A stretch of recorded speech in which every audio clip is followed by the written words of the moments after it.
Il-Ministru Chris Cardona kien ordnat li jgħaddi l-informazzjoni dwar il-kuntratti li tal il-konsulenti fil-Ministeru tiegħu lill-ġurnal Times of Malta. Il-Gazzetta The Sunday Times of Malta sostni li d-deċiżjoni tal-Kummissarju għall protezzjoni tad-dejta irebħa għall-libertà tal-informazzjoni. Id-deċiżjoni waslet wara xhur sħaħ li l-Ministru tal-Ekonomija Chris Cardona irrifjuta u irreżista sejħiet biex ikunu pubblikati l-kontratti ta' konsulenti tiegħu.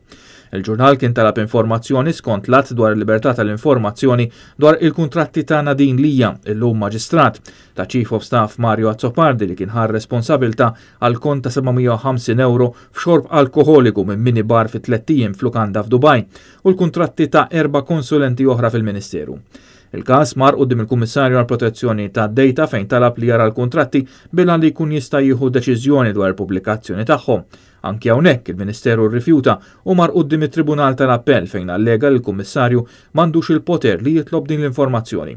Il-Tribunal ċaħat it-talba tal-Ministru u l-Kummissarju għall protezzjoni tad-dejta wara li ra id-dokumenti iddeċida favur il-ġurnal Times of Malta.